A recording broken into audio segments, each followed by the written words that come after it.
Yeah! చలాకీ చంటి గారిని ఈరోజు నిన్ను తీసుకొని రావడానికి చాలా కారణాలున్నాయి.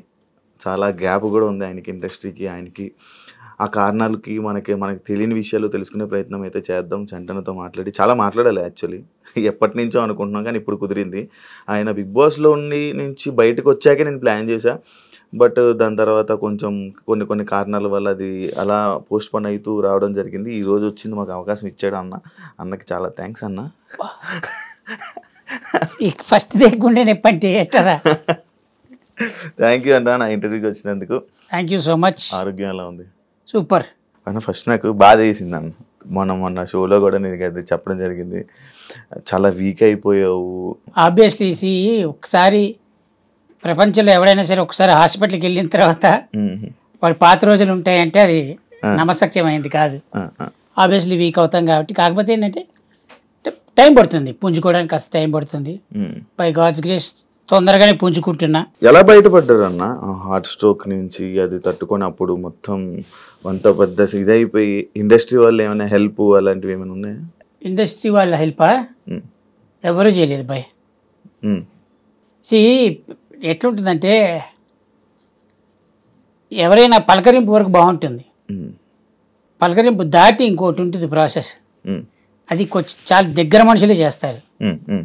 ఆ పలకరింపు దాటి ఇంకో ప్రాసెస్ ఏంటంటే నేనున్నాను అనే ధైర్యం ఇవ్వడం అనేది అదొక కైండ్ ఆఫ్ ఇది. అది కాక ఇంకో పద్ధతి ఉంటుంది చూసావా, అక్కడికి ఎవరు రారు. సో నేనేమంటున్నానంటే ఎవరు రారు అన్నాకంటే ఎందుకు రావాలంటున్నా. ఎందుకు రావాలనే డౌట్ కూడా ఉంటుంది.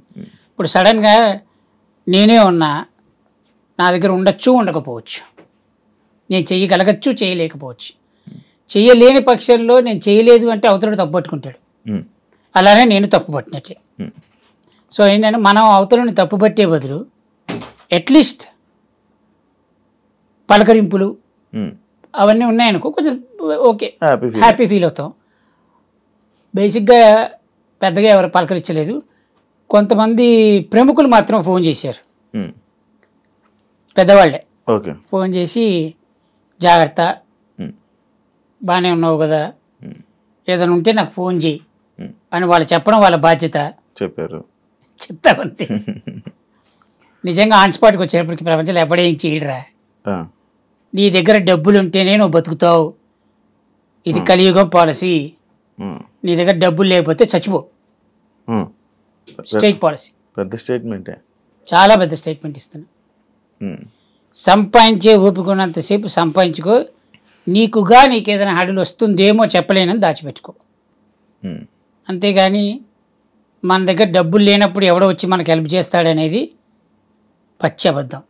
అందు బాగున్నంత వరకే బాగున్నావా అని అడగడం, బాగాలేనప్పుడు బాగున్నావా అని అడిగేవాడు ఉండడు.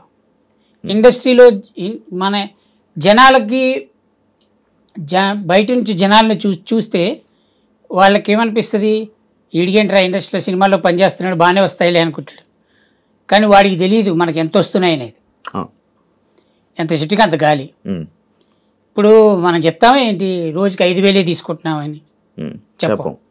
15,000 వచ్చినప్పుడు చెప్పామా, 30,000 వచ్చినప్పుడు చెప్పామా. సో ఎవడు మనకి అవతల నుంచి చూసేవాడు ఏమనుకుంటాడంటే వీడికి ఎన్ని లక్షలు వస్తున్నాయి అనుకుంటాడు. కానీ ఆబ్వియస్లీ మనం ఆ మెయింటైన్ చేయకపోతే మనం రేపొద్దున ఇంకోటి పిలవడు. ఆడు పిలవాలంటే మనం మెయింటైన్ చేయాలి. ఈ మెయింటైన్ కోసం మనం ఎన్ని కడుపు కొట్టిన రాత్రులు ఉంటాయి, తిని తినక. ఎందుకంటే ఇప్పుడు ఖర్చు అయిపోతే మళ్ళీ రేపొద్దునెట్ట. ఇప్పుడు ఏంటంటే జీన్స్ బాగాలేకపోతే చిరిగిపోయిన జీన్స్కి వెళ్తే టోన్ జీన్స్ అంటారు చూసావా, అది స్టైలిష్. కానీ ఆ టోన్ జీన్స్కి ఈ టోన్ జీన్స్ ఎందుకు వేసాడు అనేది తెలియదు. స్టైలిష్ కోసం మనం చింపుకుంటున్నాం, కానీ ఆ చింపుకునే దాని వెనక పెద్ద స్టోరీ ఉంటుంది, అది ప్రపంచంలో ఎవరు చెప్పడు. అలానే ప్రతి ఆర్టిస్ట్ లైఫ్ ఏంటంటే గాజు వెనక బొమ్మ. వాడు ఎంత అందంగా తయారైతే కింద నుంచి వెళ్ళేవాడు చూసి భలే ఉన్నాడు అంటారు. కానీ ఆ గాజు ముందు ఆ జనాలు చూడడానికి ఈ బొమ్మ దగ్గరికి రావడానికి వెనక ఎన్ని బొమ్మలు వేసుకున్నాడు అనేది వీడికి మాత్రమే తెలుసు. అన్న నీకు చాలా మంది ఫ్రెండ్స్ కదా, పెద్ద బ్యాగ్ చాలా ఎక్కువ మంది, నాకు ఎక్కువ సర్కిల్ ఎక్కువ. ఆ సర్కిల్లో ఎవరు చూడలేదా పోనీ? ఏమని లైక్ ఇలా అన్నకు మనం తోడుండాలి, అన్నకి ఏదో ఒకటి చెయ్యాలి అని. అదేంటున్నారా మనం ఎక్స్పెక్ట్ చేయకూడదు ఫస్ట్ థింగ్. ఆ టైంకి వచ్చినోడు మనకి హెల్ప్ చేసినోడు చాలా గుడ్ పర్సన్. మనతో పాటు ఉండేవాడు బెస్ట్ ఫ్రెండ్. బెస్ట్ ఫ్రెండ్ అయినా హెల్ప్ చేసేవాడైనా ఏదైనా financially no one will help. డబ్బుతోటి ఎవడు నీకు హెల్ప్ చెయ్యడు. ఇది పక్కా రూల్ ఇది. ఎందుకంటే వాడి దగ్గర ఉండొచ్చు ఉండకపోవచ్చు, మనం కంప్లైంట్ చేయడానికి లేదు వాడిని.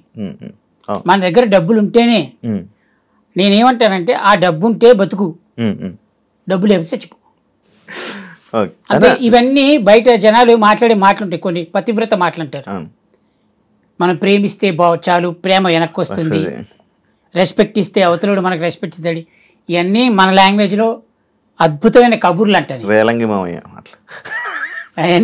అయ్యే మాటలు. ప్రతి వాడు నీ చుట్టూ తిరిగేవాడు ఎవడైనా సరే నువ్వు బాగుంటేనే నీ చుట్టూ ఉంటారు, నువ్వు బాగాలేకపోతే ఎవరు ఉండరు. నీ ఇంట్లో పెంచుకునే కుక్కతో సహా రోజు దానికి చికెన్ మటన్ పెడితే నువ్వు డోర్ దిగగానే పరిగెత్తుకొచ్చి మీదెక్కుతుంది. ఒక 2 నెలలు పెట్టకు, డోర్ తీస్తే మూల కూర్చొని ఉంటుంది. అది వచ్చాడు బొక్కేయడని తిరుగుతుంది. అయిపోయింది, సింపుల్. అరే నీ కళ్ళ ముందు పెరిగింది అది కుక్క, నువ్వే పెంచావు దాన్ని, అదే పట్టించుకోదు. ఇంకా మిగతా వాళ్ళు మనం ఎక్స్పెక్ట్ చేయడం తప్పు, మనదే తప్పు అంట. మనదే తప్పు. మనిషిని ఎక్కువగా ప్రేమించడం మనదే తప్పు. అతిగా వాడి మీద ఆశ పెంచుకోవడం అదే తప్పు. అది ఎవరైనా సరే ప్రపంచంలో ఈ బెస్ట్ ఫ్రెండు వీళ్ళు లేకపోతే నా జీవితంలో ఇవన్నీ కష్టం రా, అంతే. జరగవు అవి కలికాలంలో అసలు జరగవు. ఇంతకు ముందున్న 3 కాలాలు బ్రహ్మాండంగా జరిగాయేమో. 4 పాదాల మీద న్యాయం నడిచింది, 2 పాదాలకు వచ్చింది, 3 పాదాల మీద గుర్రం పరిగెత్తింది, అన్నీ బాగుంటాయి. ఈ కలియుగంలో అది జరగదు. కలియుగం is only depends upon money.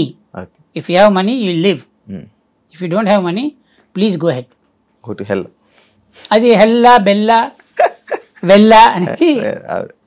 అన్న నువ్వు హాస్పిటల్లో ఉన్నప్పుడు కొన్ని యూట్యూబ్ ఛానళ్ళు కానీ కొన్ని ఛానల్స్ కానీ నీ మీద చాలా చెత్తగా, చాలా తప్పుడు రాతలు, కొన్ని అతి మించి రాతలు రాయడం జరిగింది. బయటకు వచ్చాక మీరు చూసి దాని మీద ఎప్పుడైనా రియాక్ట్ అవ్వాలి కానీ దాని గురించి మాట్లాడాలి కానీ నీకు ఏమైనా అనిపించిందా? అనిపించలేదా? ఎందుకన్నా? థ్యాంక్స్ చెప్పాలనిపించింది నాకు ఒక్కటి, కానీ చెప్పలేకపోయాను ఎవరికి. అందరు యూట్యూబ్ ఛానల్కి థ్యాంక్స్. ఎందుకన్నా థ్యాంక్స్? కనీసం రాశారు కదా. ఓకే. నేను కొన్ని ఛానల్స్ నేను బయటకు వచ్చిందో చూసా. చంటీకి హార్ట్ అటాక్, చంటీకి బైపాస్ సర్జరీ డైరెక్ట్గా వాడే వచ్చి చేసాడు, ఇట్లా తీసి వైర్లు వేసి వాడే చేసాడు. మనకి ఇక చంటీ లేడా ఇవన్నీ రాశారు బాగానే. ఎవరో బాగా తెలిసిన నీలాంటి ప్రముఖులు కొంతమంది పరిచయం ఉన్నవాళ్ళు